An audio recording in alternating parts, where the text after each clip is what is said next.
یہ زمانی صاحب کئی دفعہ یوں لگتا ہے کہ دیکھیں وہ والد یا والدہ جس کی گود میں کھیلے ہیں، کندھوں پہ کھیلے ہیں، ساری زندگی ان کی زیارتیں کی ہیں، چلی گئے ہیں اللہ کے پاس، کوئی خواب میں آ جائیں، کوئی ہے ایسا طریقہ کہ ان کو خواب میں دیکھا جا سکے؟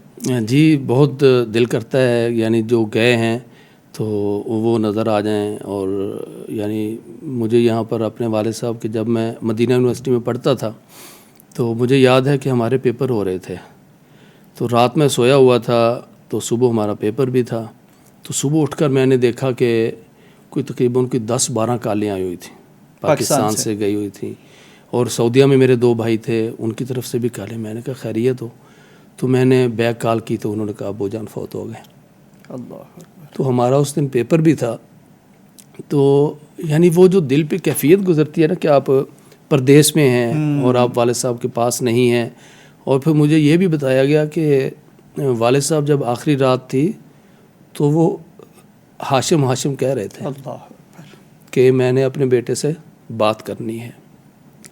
تو اس وقت جو کیفیت تھی کہ پھر مجھ سے تو بات نہیں ہوئی، یعنی میں نے بیک کال کی بھائیوں کو، اور پھر پیپر بھی تھا. اب وہ پیپر بھی میں نے دیا اور اس کے بعد میں نے کہا کہ میں نے جانا ہے، لیکن پھر نہ آنے دیا گیا. مجھے پیپر تھے تو موقع نہ بن سکا، جنازے پہ بھی نہ پہنچ سکا. حصول علم میں بھی بڑی پابندیاں ہوتی ہیں. آج کئی دفعہ لوگ دیکھتے ہیں یار یہ فلان جگہ بیٹھا ہے، یہ بات کر رہا ہے، بڑی قربانیاں ہوتی ہیں اس میں. تو وہاں پر مجھے جو ہے نا وہ موقع نہ ملا آنے کا. اب یعنی وہ جو ایک محرومی ہے وہ ہمیشہ ذہن میں رہتی ہے. تو آتے ہیں خواب میں والد صاحب، لیکن بہت کم، اور دل کرتا ہے کہ وہ نظر آئیں. اور پھر ہم جامعہ سلفیہ میں بھی پڑھتے تھے، آپ بھی تھے، میں بھی تھا. تو آپ نے بھی دیکھے میرے بڑے بھائی حبیب الرحمان، بالکل، تو وہ بھی کینسر سے فوت ہوئے تھے جوانی میں علم حاصل کرتے ہوئے. یعنی بالکل ابھی فارغ ہی ہوئے تھے، فارغ ہی ہوئے تھے. تو اسی اگلے سال جو ہے نا وہ اللہ کو پیارے ہو گئے. تو دل کرتا ہے کہ ان کو بھی دیکھوں، لیکن وہ بہت کم نظر آتے ہیں. تو یعنی دل کرتا ہے کہ آپ کے جو گئے ہوئے ہیں ان کو آپ دیکھیں.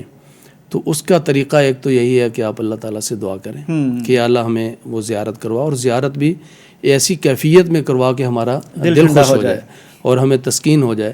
اور رسول اکرم صلی اللہ علیہ وسلم کا فرمان بھی ہے کہ آپ جو چیز سوچتے ہیں وہ آپ کے خواب کے اندر بھی آ جاتی ہے. ٹھیک. تو اگر آپ اپنے والدین کے بارے میں سوچتے ہیں، اپنے بھائی کے بارے میں سوچتے ہیں اور دعا بھی کر رہے ہیں تو انشاءاللہ وہ آئیں گے. بہت بڑی ٹپ. تو یہ یعنی ایک ٹپ ہے کہ اپنے فوت شدگان کو. یہ زمانی صاحب فوت شدگان کو خواب میں دیکھنے کی ٹپ آپ نے بتائی، لیکن ایک مسلمان کی سب سے عزیز ہستی پیارے نبی حضرت محمد کریم صلی اللہ علیہ وآلہ وسلم، اور خاص طور پر ہم جس دور میں رہتے ہیں، یعنی جنہوں نے نبی صلی اللہ علیہ وسلم کو بظاہر آنکھوں سے نہیں دیکھا، ان کے بارے میں تو پیارے پیغمبر نے یہ بھی فرمایا نا کہ ایسا ہی ان کی تڑپ ہوگی، ایسی کشش ہوگی کہ وہ گھر بار اور اہل و عیال کو چھوڑ کے اور ساری دنیا بھی داؤ پہ لگا کے مجھے دیکھنا اگر کسی کے لیے ممکن ہو تو وہ یہ کر گزریں گے. تو یہ بھی بتا دیجئے، ہر مسلمان کی خواہش ہوتی ہے کہ پیارے پیغمبر کو اپنے خواب میں دیکھ لیں، اس کا بھی کوئی طریقہ ہے؟ جی بالکل. اس کا پہلا طریقہ تو یہی ہے کہ اللہ تعالیٰ سے دعا کی جائے، اور دوسرا جسے دیکھنا چاہتے ہیں اس کی سیرت کو اپنایا جائے، اللہ ویسا بننے کی کوشش کی جائے. ہم کہتے ہیں نا کہ ہم کسی کے روبرو جائیں تو اگر میں اپنے آپ کو اس کے روبرو جانے کے قابل بناؤں تو تبھی تو، اگر میں اپنے آپ کو اس میں معیار پہ نہیں لے کر جاتا.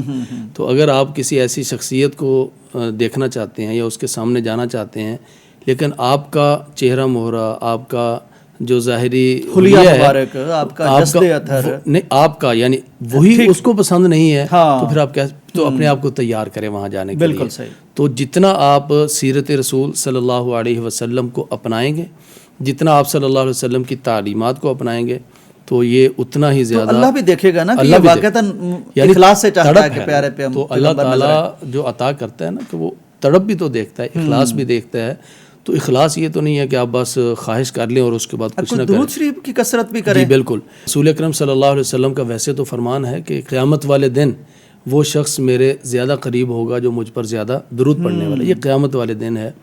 لیکن کوئی بعید نہیں ہے کہ انسان درود شریف کی کثرت کرے، اور کئی لوگ قربت تو ہو ہی رہی ہے بالکل ایسے دنیا میں بھی اللہ دکھا دے. بالکل ایسا ہے یوسف بھائی کہ کئی لوگ ایسے دیکھے ہیں جو کہ لاکھوں نہیں کروڑوں مرتبہ یہ وظیفہ درود کا کر چکے ہیں. اچھا کس لیے؟ تڑپ ایک ہے کہ ہمیں نبی کریم صلی اللہ علیہ وسلم کی زیارت نصیب ہو جائے. یہ ہے محبت، یہ محبت یہ ہے تڑپ. یعنی کہنے کو تو سارے ہی کہہ رہے ہیں، میں بھی کہہ جاتا ہوں، لیکن اتنا درود پڑھتے جانا، لاکھوں نہیں کروڑوں. اب کروڑوں میں اگر آپ یعنی اور پھر کروڑوں گنا بھی ہے، شمار بھی کیا ہے، اور یہ صرف اس محبت کی وجہ سے ہے جس کا آپ نے تذکرہ کیا کہ نبی کریم صلی اللہ علیہ وسلم نے فرمایا کہ میرے صحابہ کے میرے بھائی ہیں کچھ لوگ نا. اللہ اکبر، کیسا اعزاز ہے ہمارا، ہمیں بھائی کہہ دیا پیارے پیغمبر. صحابہ کرام نے فرمایا کہ ہم آپ کے بھائی نہیں. آپ نے فرمایا آپ تو میرے صحابہ ہو، بھائی میرے وہ ہیں جو بہت دیر بعد آئیں گے اور وہ اپنا گھر بار اپنی جان مال سب کچھ کہیں گے لٹ جائے لیکن ہمیں ایک دیدار نصیب ہو جائے رسول اکرم صلی اللہ علیہ وسلم کا. تو ہم اس دور میں ہیں، یہ تڑپ ہونی چاہیے. تو جب یہ تڑپ ہوگی، ساتھ درود شریف جو ہے وہ موجود ہوگا اور اللہ تعالیٰ سے دعا ہوگی اور نبی کریم صلی اللہ علیہ وسلم کی سیرت طیبہ کو اپنایا ہوگا تو اللہ تعالیٰ انشاءاللہ زیارت نصیب فرمائے گا. بالکل. اور پھر آپ صلی اللہ علیہ وسلم کا فرمان بھی ہے کہ جو خواب میں مجھے دیکھتا ہے وہ مجھے ہی دیکھتا ہے کیونکہ شیطان میری تشبیہ نہیں بن سکتا. یہ زمانی صاحب یہ بڑا اہم پوائنٹ ہے، اس کو تھوڑا سا میں چاہتا ہوں آپ ایکسپلین بھی کر دیں. مثلا خواب میں ایک شخص کسی کو بھی دیکھ لیتا ہے اور اس کو لگتا یوں ہے یا اس کا تصور یوں کر دیا جاتا ہے کہ یہ پیارے پیغمبر ہیں.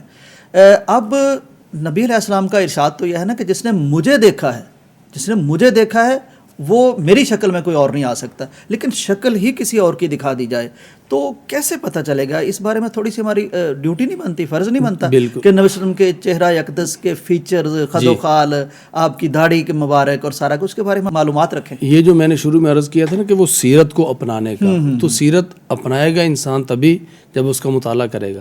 اب اگر کوئی شخص کہتا ہے کہ میں نے نبی کریم صلی اللہ علیہ وسلم کو دیکھا ہے، محبت ہے یقیناً ہر مسلمان کی، لیکن جب آپ ان سے پوچھتے ہیں کہ آپ صلی اللہ علیہ وسلم کا حلیہ مبارک کیا تھا، آپ کا رخ زیبا کیسا تھا، آپ کے بال مبارک کیسے تھے، وہ کہتا ہے کہ لمبے لمبے سفید بال تھے، لمبی لمبی سفید داڑھی تھی. تو یہیں سے محسوس ہو جائے گا کہ یہ اللہ کے رسول صلی اللہ علیہ وسلم نہیں ہے. یعنی جو بنیادی بال اور داڑھی مبارک ہے یہی اس کیفیت پہ نہیں ہے تو اس کا مطلب یہ ہے کہ یہ آپ صلی اللہ علیہ وسلم کو نہیں دیکھا ہے. تو جتنی گہرائی میں وہ آپ صلی اللہ علیہ وسلم کی سیرت کا مطالعہ کرے گا، آپ کے رخ زیبا کا مطالعہ کرے گا، آپ کی داڑھی اور سر مبارک میں دونوں میں ملائیں تو صحابہ کرام نے تو بالوں کی گنتی کر رکھی تھی، صرف 19 بال سفید تھے. صرف 19 بال سفید تھے. یہ صحابہ کرام نے یہ بھی دیکھے صحابہ کرام کی محبت کا عالم کہ کس قدر بالوں کی بھی گنتی کر رکھی ہے. اب دیکھیں ایک عام آدمی ہے، ذمہ دار ہے، کوئی گہرا مطالعہ نہیں ہے، اس نے تو کہہ دیا میں نے دیکھ لیا. اب اس نے کسی معبر سے پوچھا ہے، معبر اگر عالم ہوگا پھر وہ تفاصیل پوچھے گا کہ وہ کس انداز کے تھے، کہ تو پھر جس طرح پھر کنفرم ہوگا اگر وہ چیزیں نبی کی زیارت ہوئی ہے یا کسی اور، اگر وہ چیزیں میچ ہو رہی ہیں سیرت کے ان پہلوؤں کے ساتھ جو کہ آپ صلی اللہ علیہ وسلم کا حلیہ مبارک صحابہ کرام نے بیان کیا ہے تو پھر ہم کہیں گے انشاءاللہ رسول اکرم صلی اللہ علیہ وسلم کی زیارت نصیب ہوئی. اللہ کرے ہم اور ہمارے ناظرین بھی ان لوگوں میں سے ہو جائیں جنہیں پیارے پیغمبر کی زیارت نصیب ہو. آمین.